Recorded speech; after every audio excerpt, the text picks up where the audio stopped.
Oi, gente. Tô esperando aqui a Simo entrar.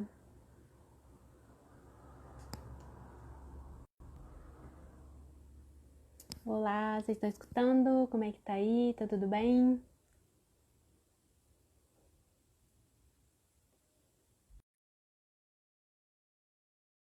Já estou chamando a Simo.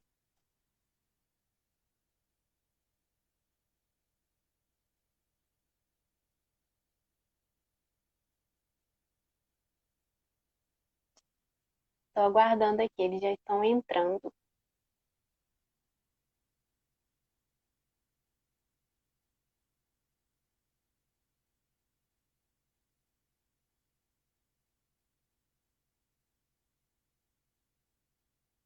Tá carregando. Gente, que friozinho que tá hoje. Tá frio aí na casa de vocês também?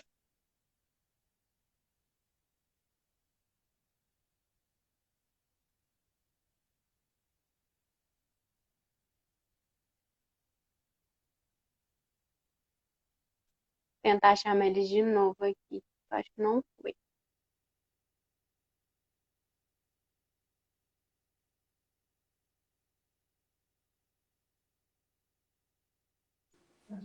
Acho que agora foi, hein? Olá. Oi, gente, tudo Oi, bom? pessoal. Oi. Vocês estão conseguindo ouvir bem a gente? Aqui eu tô escutando. Ah, que bom. Não, então deu certo. Isso aqui tombou mais um pouquinho, a câmera tá boa. Pra mim tá ótimo aqui. Pessoal aí de casa tá bom, gente? Comentem aí Ah, então tá. também. Uhum. O pessoal tá comentando que tá bom. Beleza. Oi, gente, queria só iniciar aqui. Meu nome é Isabela, tá? Eu sou integrante do Get Yes. A gente vai começar mais uma live da Semana do Meio Ambiente que a gente está fazendo online. Queria agradecer a presença da Cimo, a presença deles e várias parcerias já, né? Mais uma parceria, mais um evento. Muito obrigada.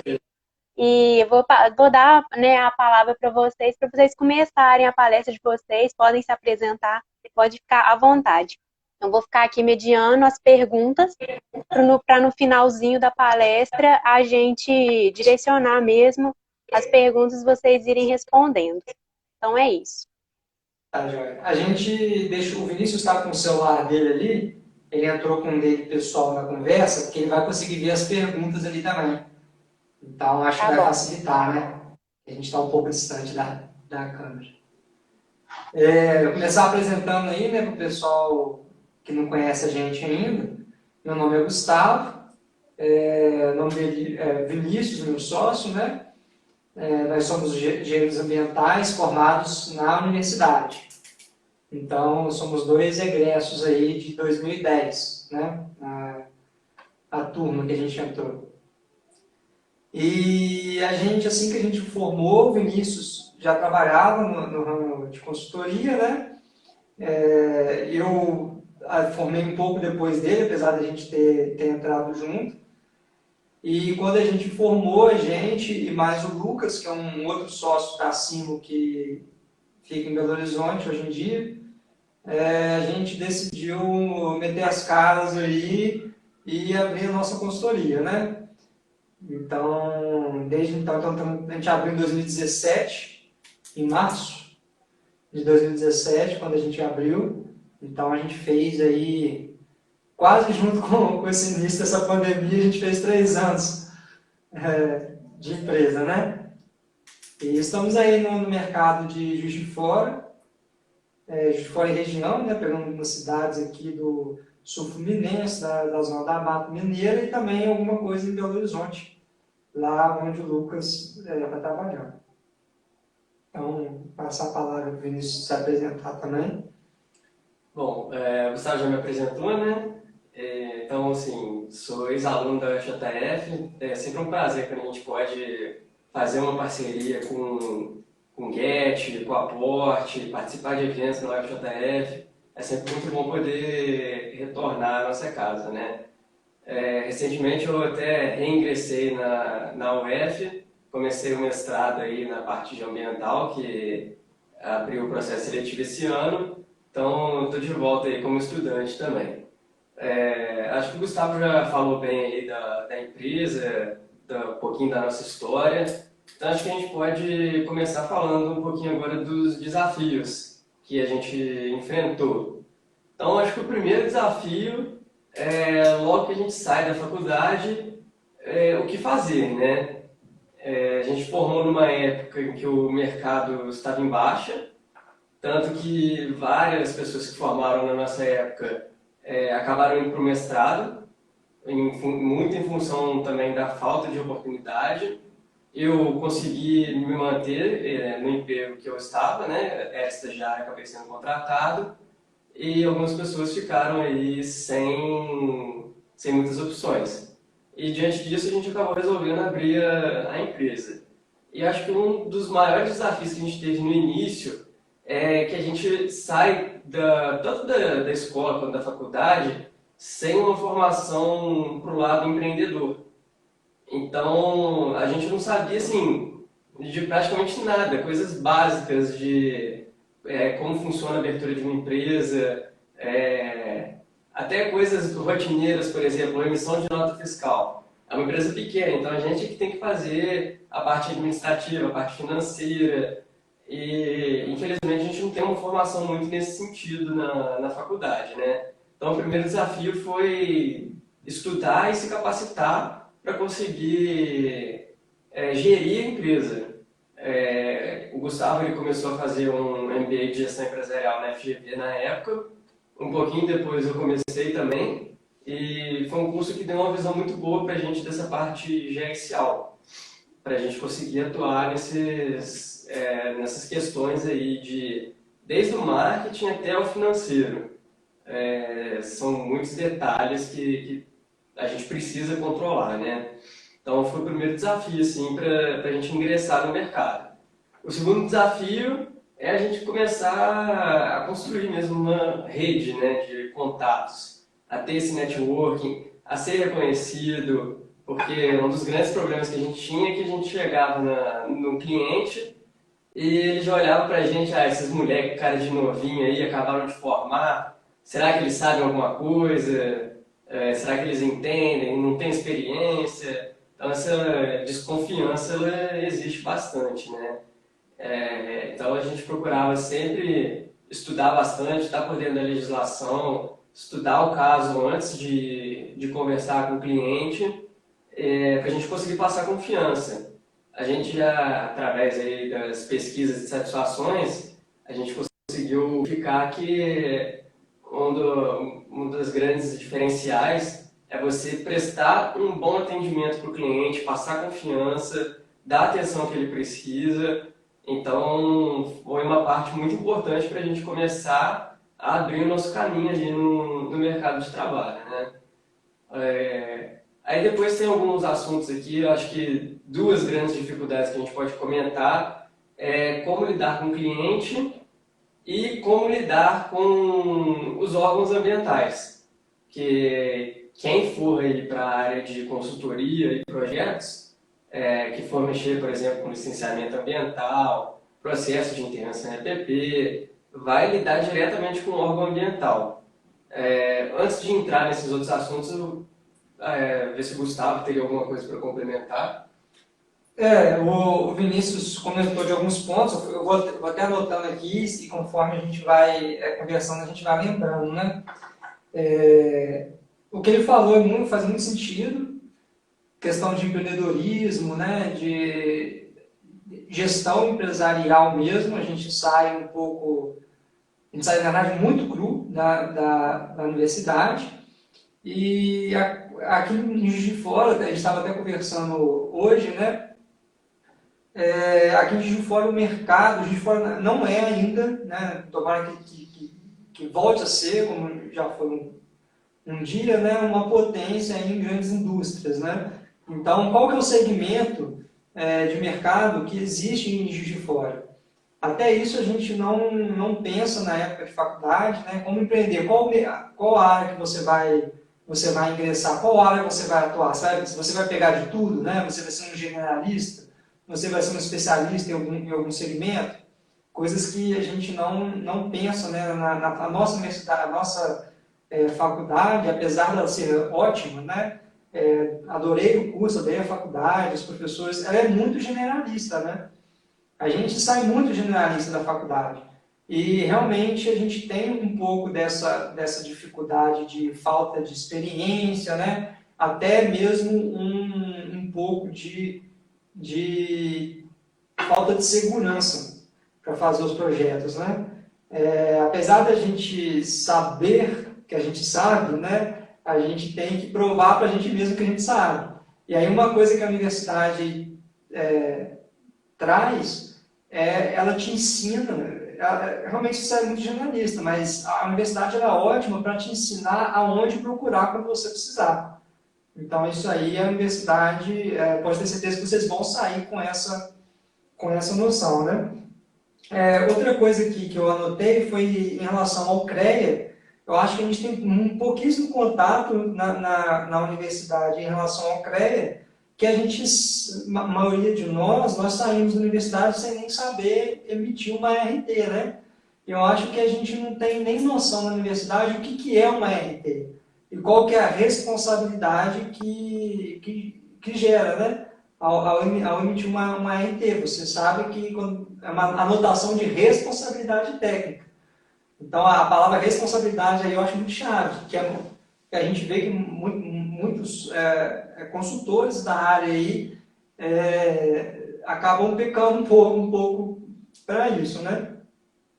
Um pouco nisso. Só para complementar essa questão da RT, o Pedro ele perguntou aqui para a gente como o CREA ajuda com as consultorias iniciantes, né? Como ele colabora. Uhum. Então, ele colabora te mandando um boleto para você pagar todo início de ano do seu CREA profissional, pessoal, e um outro boleto para você pagar para a empresa. Além disso, ele cobra um valor por cada RT que você emite. Então, é esse tipo de contato que a gente tem com o CREA, infelizmente. Hoje a gente ainda não teve o CREA, né, pelo que a gente vê, ele é mais atuante em grandes empreendimentos, né? Até porque a fiscalização tanto do CREA quanto dos órgãos ambientais no Brasil ainda é muito, muito iniciante, né? Muito precário. Então, realmente o CREA para pequenas empresas, né, ele funciona mais como órgão regulador da sua atividade. Então, você tem que pagar os boletos, isso não tem como, e permite que você, né, trabalhe de forma legal, que você assuma uma responsabilidade técnica perante o projeto, né? E ele também, aí eu acho que eu vou complementar um pouquinho o que o Vinícius disse, ele é responsável por definir as atribuições. Então, eu acho que o CREA tem mais um papel decisivo, não é nem em relação às empresas, mas em relação aos profissionais, né? Então, a gente da higiene ambiental, mais especificamente falando, nós ainda fazemos parte da Câmara Técnica da Engenharia Civil. Então, a gente ainda precisa lutar muito pelos direitos dos direitos ambientais dentro do CREA, até mais por questão de atribuição, tá? E outra coisa que eu queria falar, para a gente fechar essa primeira rodada aí, foi uma fala do Vinícius em relação a como entrar no mercado de trabalho, né? A gente realmente, no início, a gente sabe que tudo é muito difícil, você não tem network, nenhum de nós tínhamos uma empresa, ou nossos pais, ou nossos familiares mais perto trabalhavam com engenharia ambiental, então a gente não teve network nenhum no início, né? A gente foi tudo conquistando. E em relação aos meninos, né? Que como a gente é conhecido por maioria dos nossos clientes ainda, e nossos parceiros, vou falar com os meninos, e etc. Eu sempre falo, quando perguntam isso pra gente, que tem dois lados, tá? Dessa mesma moeda aí, né? Realmente nós somos meninos, né? Mas qual é o problema também da gente ser os meninos? Não tem problema nenhum, não quer dizer que a gente é mais jovem, que a gente sabe menos, né? Com certeza a gente é menos experiente. Só que o que a gente peca na experiência, eu tenho certeza que todo mundo que sai da universidade sobra na vontade. Né? Sobra na vontade, sobra na dedicação, sobra na inovação. Então é isso que vocês têm que tentar potencializar o que é de bom em vocês. Né? E o que vocês pecam, vocês vão pecar, não tem jeito, que é a parte da experiência, isso só o tempo. Né? Então é isso, é potencializar o que a gente tem de melhor e o que a gente tem diferente da antiga geração, né? Que já está um pouco mais acomodada, já está um pouco menos, com menos gás, faz as coisas do mesmo jeito que vem fazendo há anos e não consegue ter uma inovação, né? Uma disruptura no modo como faz a consultoria. Então eu acho que essa primeira rodada pode terminar com essa fala. Quer completar alguma coisa? Não, tem mais perguntas aqui sobre a RT, e depois, no final, na hora das perguntas, acho que a gente pode voltar nesse assunto que a RT é um documento extremamente importante mesmo. Acho que vale a gente frisar. É melhor a gente deixar uma rodada de perguntas no final mesmo. Aí a gente volta. Vamos seguir então. Você prefere falar de órgão ambiental ou de clientes agora? É difícil, né? É difícil. Eu anotei aqui processos ambientais, porque processos ambientais, você vê que a gente não falou nada, né? Que a gente, por enquanto, a gente só falou quais são as dificuldades da gente começar a empresa. Mas quais são as dificuldades que a gente sofre, né? Que a gente vê no exercício da profissão, né? Eu acho que é outra pergunta, né? Que aí tem o exercício da profissão, quando você lida com o órgão ambiental, quando você lida com o cliente. Quando você executa o próprio projeto. Então, acho que a gente pode começar falando um pouco dos processos, depois a gente deixa o cliente para o final. Né? Para fechar com chave de ouro, porque eu acho que cliente é importante. A gente sobrevive porque tem cliente. Bom, eu anotei algumas coisas aqui, né? Uma coisa que eu gostaria... Tem alguma dúvida, alguma coisa? Vocês estão tão quietinhos aí que eu não sei se está muito bom ou se está muito ruim, se está muito chato. Tá muito bom. Então tá bom. Só para não ficar também a gente falando aqui, né? Se quiser você mesmo interagir, perguntar alguma coisa, enfim. Então, tem até perguntas. Vocês querem responder agora, então? Vocês acham melhor? Eu acho. É melhor que a gente ficar Tem uma falando pergunta da Camila. Que ela pergunta se a maioria dos projetos necessita de ART ou tem alguns que bastam o CTF. Não, quer responder? Pode responder, eu falei pra cá. Bom, na verdade, Camila, o CTF e a ART são documentos diferentes. O CTF, ele foi instituído pelo IBAMA, é uma lei antiga já, mas que passou a ser cobrada recentemente. Tem em torno de uns 3 a 4 anos que eles passaram a cobrar efetivamente. O CTF é o Cadastro Técnico Federal. Então, você tem duas modalidades desse cadastro. Você tem o cadastro de atividades potencialmente poluidoras e você tem o cadastro de atividades de defesa do meio ambiente. Então, por exemplo, uma indústria, sei lá, a mineração, digamos assim, como exemplo é a mineração. Ela desenvolve uma atividade que tem um potencial ali poluidor, né? Um potencial de degradação. Então, ela vai ter que se inscrever no Cadastro Técnico Federal e nesse Cadastro Técnico Federal ela vai ter que fazer uma série de declarações. É como se fosse um imposto de renda do meio ambiente. E aí o IBAMA consegue ter esses dados todos na plataforma dele. Então, a empresa vai ter que declarar, por exemplo, qual é o porte dela em função do faturamento anual, a quantidade de matéria-prima que a empresa utilizou, a quantidade de água que ela utilizou, os produtos que ela gerou e comercializou, os volumes que foram comercializados, os resíduos gerados, o tipo de tratamento de resíduo, enfim, a série de declarações que as empresas têm que fazer e que varia de acordo com cada segmento. E do outro lado, a gente tem o CTF-AIDA, que é Atividades de Defesa do Meio Ambiente. Aí enquadram-se atividades que, teoricamente, geram algum benefício para o meio ambiente. Então você tem desde atividades, por exemplo, empresas que fazem gerenciamento de resíduos sólidos, tratamentos de efluente e, principalmente, a parte de consultoria ambiental.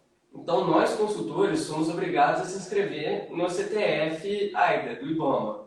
É um documento que tem sido cobrado, e aí você faz uma inscrição, é bem básica a inscrição, mas, assim, questão de dados pessoais, seu registro no CREA e as atividades que você desenvolve. Isso é por parte do IBAMA. E aí, a outra parte é a RT. A RT é o documento, como o Gustavo falou, anotação de responsabilidade técnica.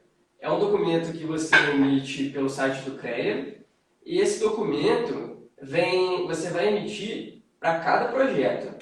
Então, por exemplo, você fez o projeto de uma estação de tratamento de água.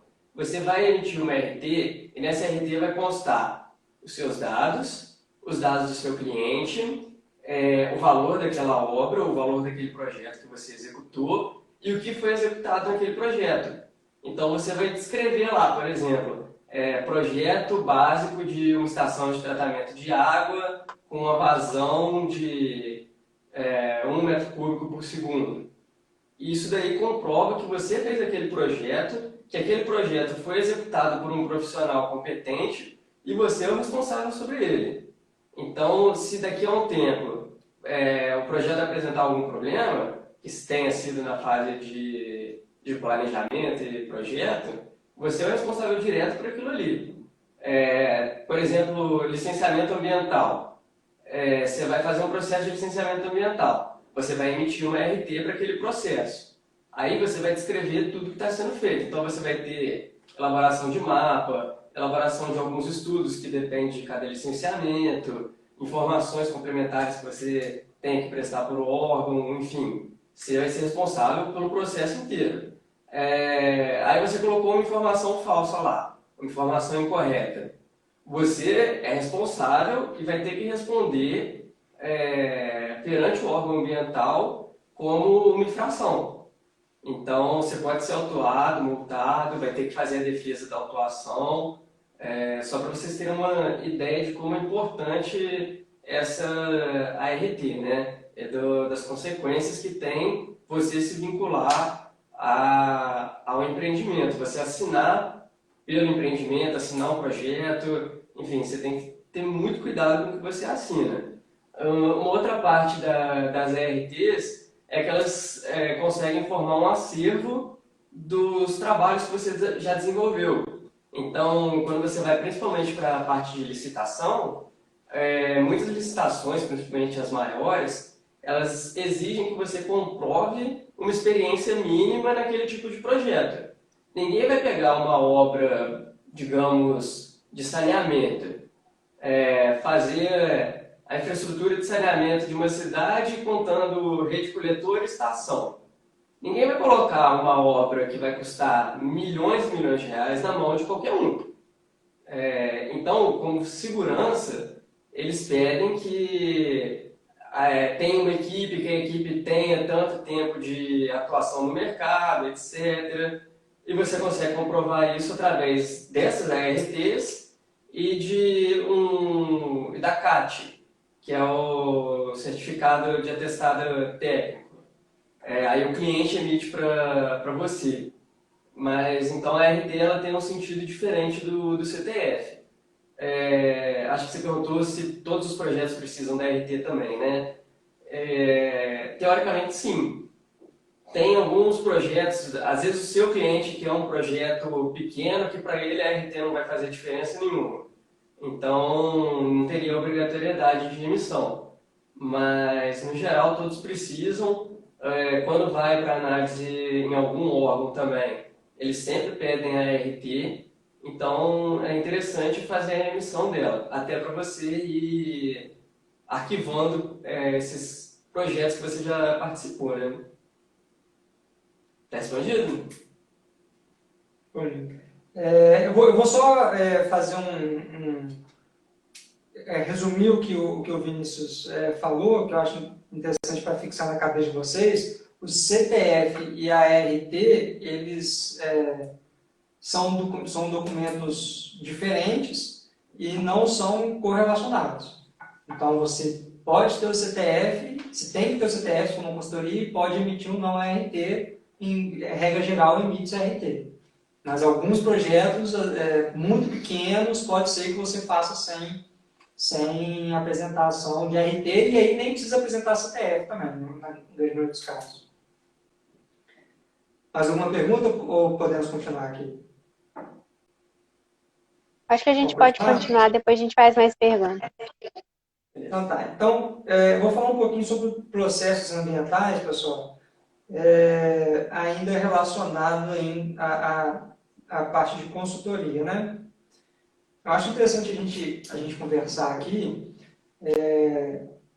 antes de falar de dificuldades técnicas, eu vou deixar até o Vinícius falar. É tão difícil que eu vou passar para o Vinícius. Falar das dificuldades técnicas que a gente encontrou nos processos de licenciamento, né? Eu vou falar das dificuldades comerciais e das dificuldades de legislação, que eu acho interessante vocês terem uma visão do que a gente está vendo no mercado. Eu vou começar pela parte... Eu vou deixar a parte comercial para quando a gente for falar de cliente. Tá? Vou inverter a ordem, vou deixar a parte comercial quando a gente for falar de cliente. Como o cliente enxerga valor no seu serviço. A gente fala isso mais para o final. Vamos passar aqui então para o que a gente começa a ver dos problemas da consultoria ou da legislação ambiental no Brasil para uma consultoria, né? Desde quando a gente começou aí a prestar esse serviço de consultoria, a gente percebe que a legislação muda muito, né? E ela tem mudado muito. E isso foi uma dificuldade que a gente teve, muito principalmente no início, né? Pelo menos assim, eu estou falando, agora eu vou falar que se o Vinícius teve alguma outra dificuldade, ele pode complementar, vou falar mais pessoal. A gente também, mais uma vez, sai muito generalista, né? Da faculdade, a gente não vê muito essas legislações específicas. E elas mudam muito. Então, a primeira dificuldade que a gente viu, né, foi como a gente se adequar para não perder nada da legislação, né? Então, a gente teve que criar uma rotina de estar sempre atualizando, sempre lendo. Quem quer ir para o ramo da consultoria tem que saber a legislação bem, tem que saber aplicar bem a legislação, né? E estar sempre se atualizando nos sites aí do órgão ambiental, que foi a segunda dificuldade que eu queria trazer para a gente conversar aqui. A dificuldade da diferença de legislação de principalmente um estado para o outro. Porque existem as legislações federais, né? Às vezes as legislações estaduais e municipais. A grande maioria dos casos, todas elas são bem parecidas, só que existem algumas diferenças que é bem difícil para você atuar em mais de um estado. Então, acaba que a legislação ela é uma barreira de entrada para os consultores nos outros estados. A gente sabe muito bem a legislação de Minas Gerais, mas quando você passa para o estado do Rio de Janeiro, a legislação muda e também muda os processos administrativos dentro dos órgãos, porque cada órgão tem um rito, né, processual com documentos diferentes, com documentos autorizativos de nomes diferentes, de tipos diferentes, necessidades diferentes. Então, é uma barreira que a gente encontrou. E para superar essa barreira, eu acho que só uma boa relação com o órgão ambiental, né? Consultar sempre o órgão ambiental, tentar estar lá dentro do órgão ambiental o máximo possível. É uma outra saída que a gente encontrou. Acho uma dica interessante, fazer uns mapas, né, uns fluxogramas, lá, o que você tem que fazer em cada processo, cada procedimento, para não se perder nisso. É uma dificuldade, né? Então, desses processos administrativos nos órgãos ambientais. A gente tem mudado muito, né? Eu acho que tem melhorado, Os órgãos ambientais agora estão fazendo, quase, em sua maioria, pelo que a gente vê, transformando os processos em processos digitais, que você pode fazer pela internet, padronizando alguns processos. A Secretaria do Ambiente agora está criando o Ecossistemas, né, que é um portal que pretende, no futuro, padronizar e unir todos os portais de procedimentos dos diferentes órgãos do Cisema em um único portal. Então, a gente vai poder fazer outorga, licenciamento, intervenção EPP, tudo dentro do mesmo sistema, né, deles. Acho isso interessante aqui no estado de Minas Gerais. No estado do Rio de Janeiro, que é outro estado que a gente atua, né, tem o INEA, que já está com os processos online tem algum tempo, deve ter uns 2 anos já, 2, 3 anos. Você abre até pelo aplicativo dele. Existe aplicativo do celular, né, que você abre os processos, os aplicativos e tudo mais. Mas eu acho que foi essa questão dos procedimentos e legislação é outra grande barreira que vocês vão enfrentar aí para começar, né? Principalmente se for atuar em mais de um estado. O ideal é que se tenha um especialista em legislação para cada estado, se isso fosse possível. Porque é muito difícil acompanhar toda essa legislação. Tem alguma coisa para... Bom, só para vocês entenderem por que da nossa reação, quando a gente fala de órgão ambiental, de lidar com órgão ambiental, contar um exemplozinho rápido aqui que aconteceu comigo. Já há alguns anos, logo que eu comecei logo depois de formado, eu tive que ir na Supran para fazer. A Supran é o órgão estadual, ela cuida dos processos de licenciamento no estado e outorga, de uma forma geral, e processos de intervenção em APP, né? E a gente tem ali dentro o ICAN, o IEF e a SEMAD. Mas enfim, eu tive que ir até lá, porque o processo na época ainda era presencial, para fazer dispensa de licenciamento. Era o mesmo cliente, mas ele tinha central e ele tinha subsidiárias, digamos assim. As filiais. E era a mesma coisa. Não mudava absolutamente nada, só mudava o endereço do CNPJ. Mas a descrição da atividade, todo o restante era o mesmo. E como eram muitos processos e tinha um limite de quantos cada um podia protocolar, fui eu e mais uma pessoa. Então, a gente chegou lá, pegamos os 2 números da fila, tinha que chegar na época, questão de 5 horas da manhã para você conseguir ser atendido. Aí, sentou cada um de um lado, cada um com um atendente, eram 2 atendentes. Eu coloquei os meus papéis na mesa, ele colocou os papéis dele na mesa, e eles começaram a ler lá e tudo. Aí eu olho para o lado, a pessoa que está atendendo ele, carimbando a dispensa lá, no documento dele. Aí a pessoa que estava me atendendo olhou um item que estava preenchido igualzinho, tudo da mesma forma, porque era a mesma informação sobre o consumo de água. Falou, não, isso aqui está preenchido errado. Aí não me deu nenhuma dispensa.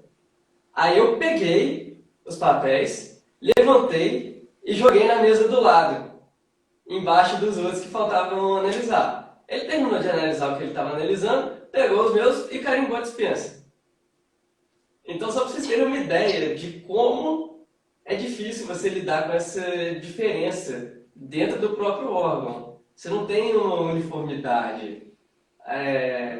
Agora parece que está melhorando, principalmente com a implantação de um sistema digital, mas você ainda depende muito de qual técnico que você vai cair, o tipo de informação complementar que ele vai pedir. Então isso acaba complicando muito a gente. Ainda mais que quando você vai fazer um orçamento para um cliente, por exemplo, ele já quer saber tudo que ele vai gastar até o final do projeto. Então você basicamente tem que saber todos os passos que você vai seguir até o final. E aí você depende muito do órgão ambiental. Por isso a importância que o Gustavo comentou de você ter uma boa relação com eles. De você estar sempre lá dentro, perguntando, entendendo o ponto de vista deles, a interpretação que eles têm da legislação, porque a sua interpretação pode ser uma, a de um técnico outra, a do órgão estadual outra, do órgão municipal outra, a da promotoria pode ser completamente diferente. Então, é um ambiente bem complexo, assim, que requer mesmo uma certa experiência para você conseguir entender exatamente como a engrenagem funciona ali, né? Então, realmente é um ponto que já deixou a gente com muito cabelo em pé. Conseguir lidar, você conseguir ser atendido, muitas vezes é difícil você ter um atendimento que seja pessoal, por telefone, por e-mail, enfim, é uma parte bem complicada também do nosso serviço. E eles são diretamente responsáveis pela análise dos processos. Então, processos de licenciamento, de outorga, intervenção em APP, tudo isso depende da análise deles.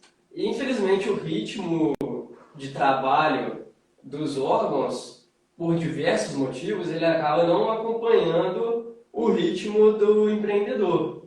Então, a pessoa que quer executar um projeto em um mês, o órgão ambiental demora 6 meses, 1 ano para dar uma resposta para o processo. Então, é um outro ponto que complica, e aí vocês, futuros consultores, vocês vão ficar ali no meio. Entre o órgão que demora para analisar e o seu cliente que fica reclamando e que está doido para executar o projeto. Aí vocês têm que aprender também a lidar com esse tipo de situação. Já melhorou muito isso, né? Apesar dos empreendedores acharem que não, as pessoas do órgão ambiental, eles estão ali para ajudar, de fato, né? Eles querem ajudar. As pessoas do órgão ambiental, elas são muito, de uma forma geral, são muito boas e muito competentes. Agora, o que ainda precisa ser melhor estruturado é o procedimento, né? A uniformidade do procedimento, a uniformização, eu diria, dos procedimentos e das análises, dos pareceres, né? O que pode e não pode. A legislação, às vezes, a própria legislação, ela se contradiz em vários pontos. Então, isso daí é uma coisa que vocês vão, né? Acho que ainda vão enfrentar dificuldade. A gente ainda precisa, como país, crescer na legislação ambiental, né? Melhorar a legislação, deixá-la mais sólida, deixá-la mais uniforme, enfim, para dar segurança. E aí um outro ponto que eu queria levantar, para dar segurança jurídica e para o empreendedor, né? Outra dificuldade que a gente vê no mercado da consultoria é a insegurança jurídica que o empreendedor tem para o empreendimento dele. Então, a gente sabe que quando a gente tem que entender como engenheiros ambientais, né, o princípio da sustentabilidade, que o crescimento econômico vem aí, né? E a gente precisa se adaptar a ele e tentar fazer ele mais sustentável possível, né? E a gente tem que entender que quando o empreendedor entra para fazer um empreendimento, ele está investindo muitas vezes todo o dinheiro dele naquilo que ele quer empreender. Ele está investindo o tempo dele, que eu acho que é a coisa mais preciosa que a gente tem, está investindo a vida dele, né, naquele empreendimento.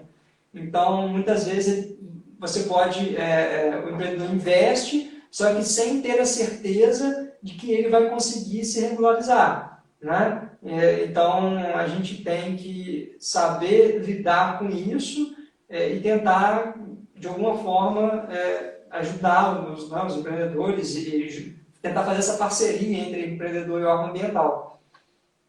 Uma coisa que eu até publiquei outro dia no meu LinkedIn lá, acho que eu comentei um vídeo, não sei, eu afirmo isso, né? Afirmo para vocês que os empreendedores sérios, né? Que a gente sabe que existe muito empreendedor aí também que não quer fazer coisa séria, mas os empreendedores sérios não só não ligariam de compensar ou mitigar o dano causado pelo empreendimento, que às vezes é inerente, não tem como você fugir, como alguns fariam até questão de mitigar esse dano, esse dano, desde que eles tivessem segurança que o que eles investiriam, eles conseguiriam em tempo e custo eficiente, ter o retorno, né, e conseguir encaminhar com o empreendimento deles. Então, isso daí é bem interessante também. Em relação ainda a processos ambientais, o que a gente sentiu, né, além dessa questão dos procedimentos mudarem de órgão para órgão, a legislação mudar de órgão para órgão, às vezes a legislação do mesmo Estado ser conflitante entre ela, né?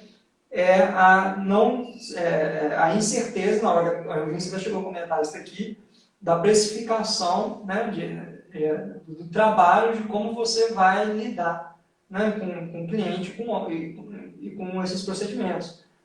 Desde o início, você precisa saber o que vai ter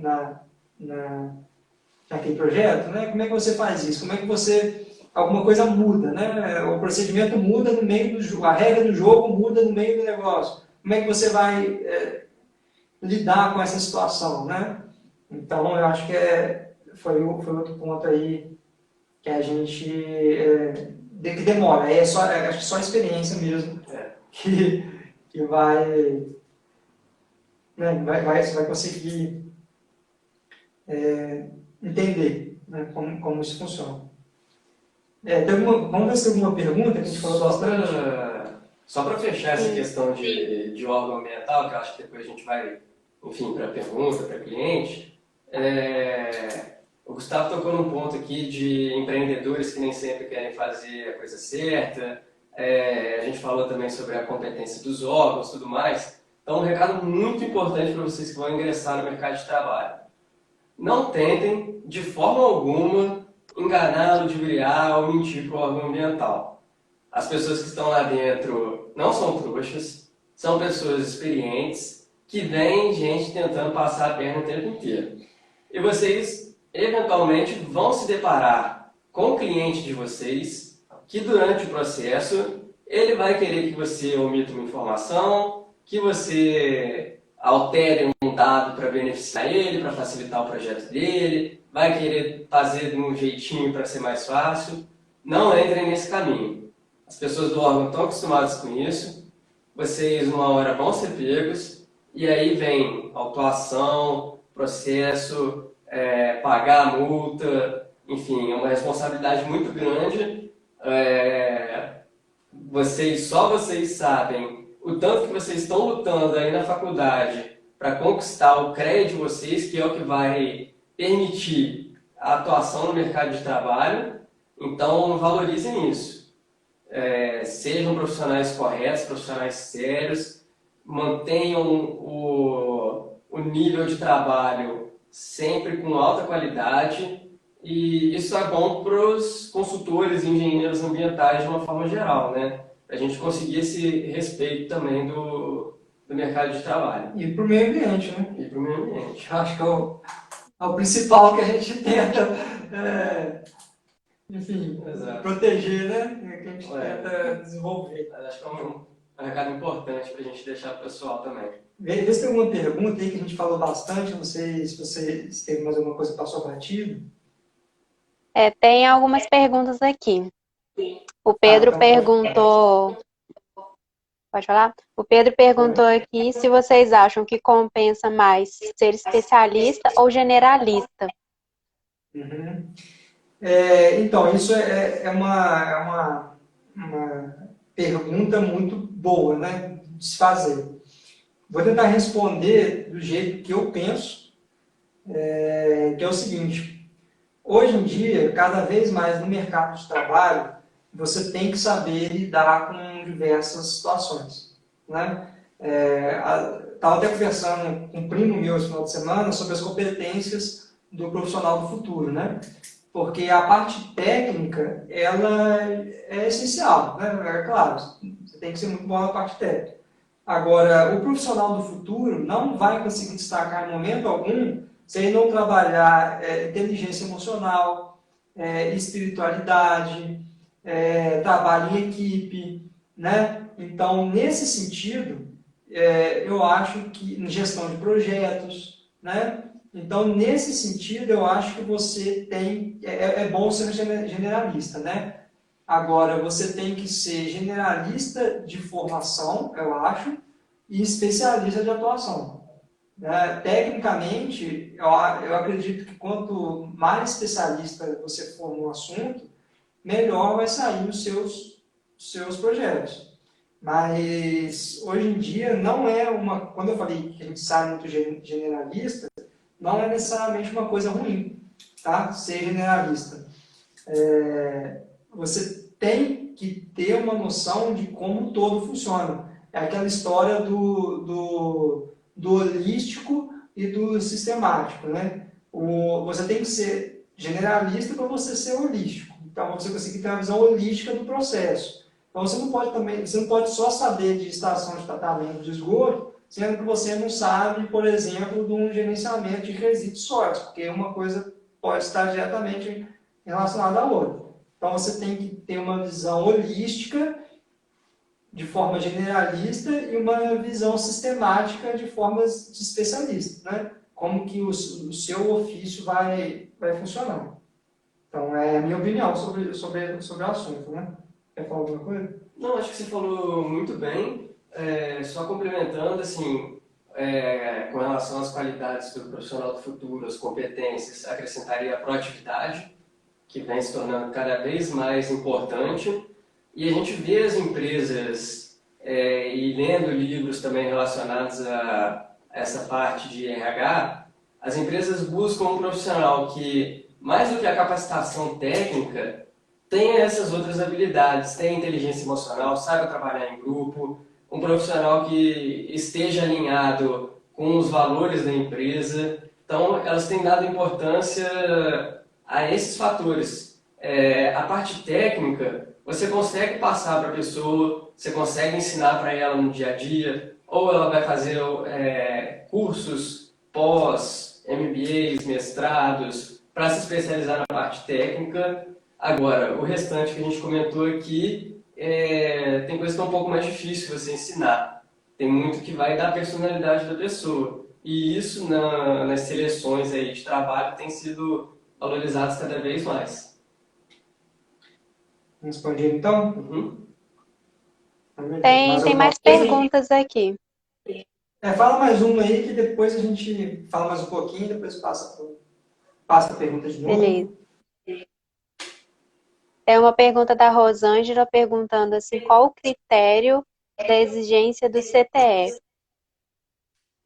O CTF, ele tem quais são as atividades obrigatórias de inscrição nele, né?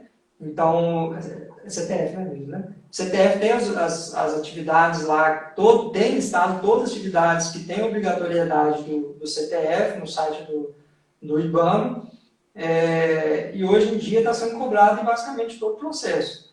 Então, é basicamente isso. Se o seu empreendimento está listado com obrigatoriedades que são CTF, você tem que fazer, né? Foi cobrado, como você falou, o CTF, apesar de ser uma lei antiga, passou a ser cobrado há pouco tempo. Então, aí você tem que ver se você tem que pagar as taxas, né? Tem uma taxa lá que algumas empresas precisam pagar, outras não precisam.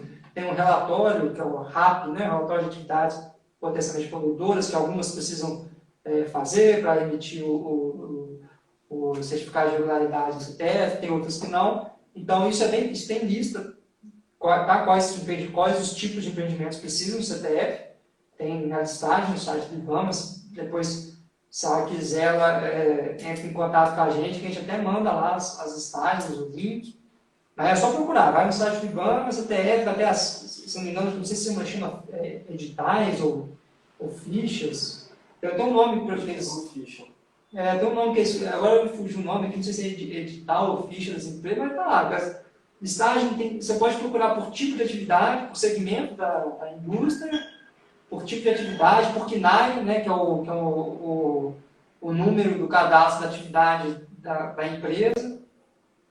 Mas isso não tem dúvida não, isso aí tem listado lá quais precisam e quais não precisam. Entendeu? Daria uma live só de CTF também, né? De tanta coisa que tem sobre o assunto. Mais alguma pergunta? Antes da gente passar para falar aí dos clientes? Tem mais uma pergunta aqui da Camila. Ela falou assim, percebo que as empresas estão cada vez mais terceirizando os serviços ambientais, através das consultorias, ao invés de contratar um engenheiro ambiental próprio. Vocês também possuem essa percepção? Com certeza. Com certeza. A terceirização de serviços não essenciais é uma estratégia de mercado, né? É uma estratégia de competitividade.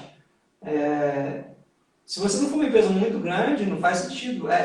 a gente não tem noção, voltando ao início, né?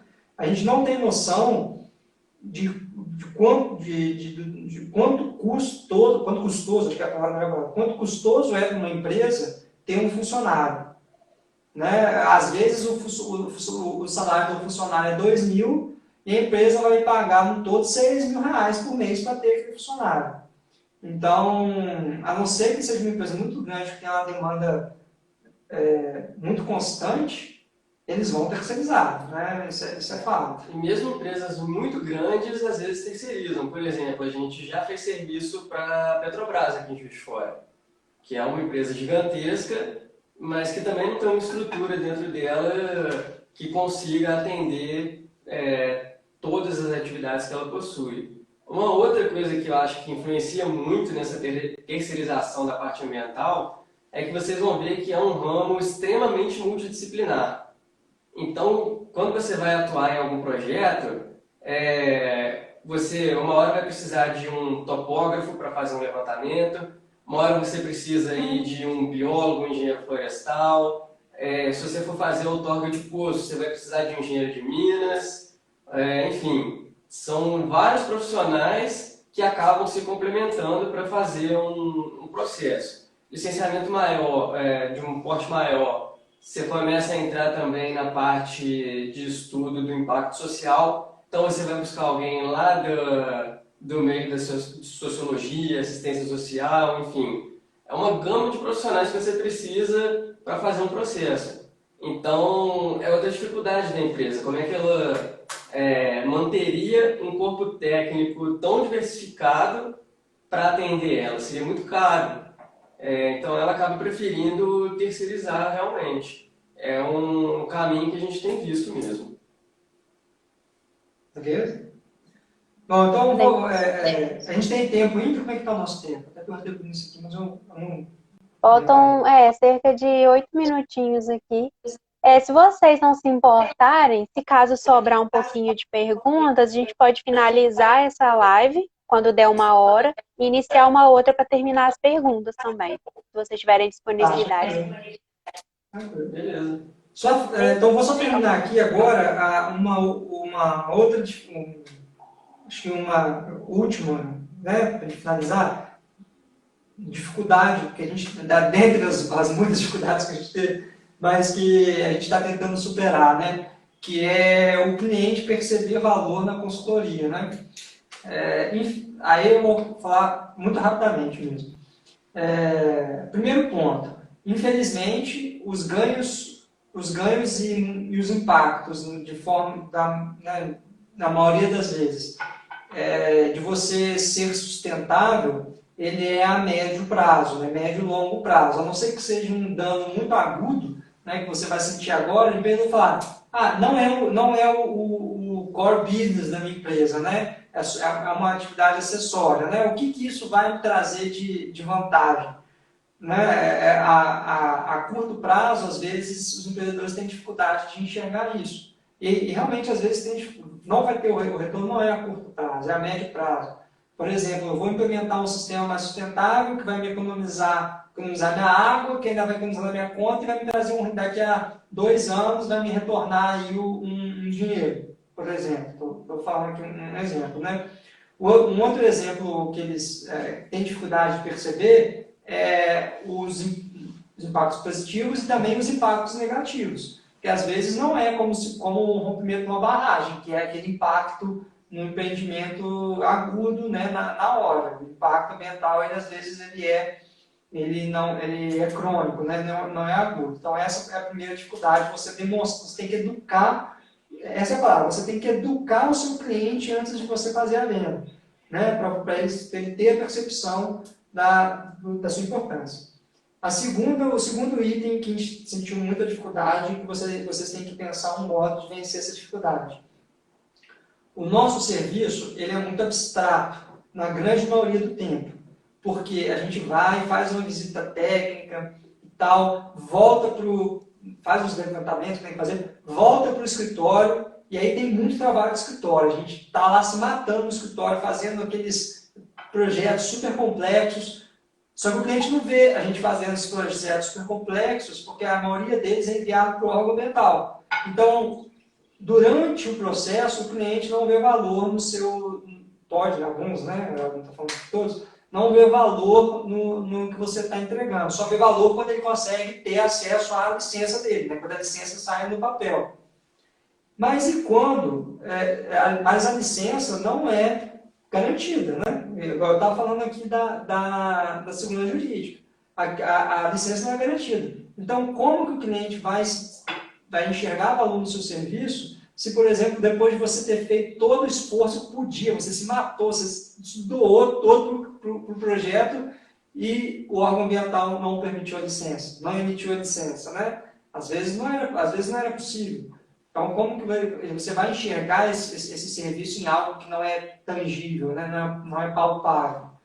Não sei quando você entrega um projeto em via... A gente nem entregava o projeto em via física. A gente falou, pô, vamos ser sustentável, vamos enviar um link, que o link vai ficar permanente pro resto da vida, o cliente não vai perder papel, vai só ter um link lá e vai baixar e tal. Só que a gente começou a perceber que, com isso, o cliente não chegava ao valor. Porque ele queria algo, né, para ver, vocês fizeram um projeto, ele nem sabe o que é aquele projeto, que tem lá dentro, né? Mas ele viu um bolo desse tamanho de papel, nossa, vocês trabalharam, né? Tal, não sei o quê. Então, é outra coisa que a gente tem que educar. É isso, a gente tem que educar nosso cliente para ter a percepção do valor do nosso serviço. Oi, gente, acho melhor eu encerrar essa live aqui e iniciar uma próxima, senão o Instagram vai cortar a gente aqui na fala. Tá, beleza. Então, tá. Sempre algumas Beleza, vou perguntas fechar que aqui. ficaram para trás. Eu ainda tenho perguntas aqui anotadas. Tá, beleza, então. Então, o pessoal que perguntou vai para outra live, hein? Isso, gente, vai para outra live. A gente vai abrir outra, a gente vai responder, mas vai para outra live lá. A gente fica esperando aqui, tá? Tá bom.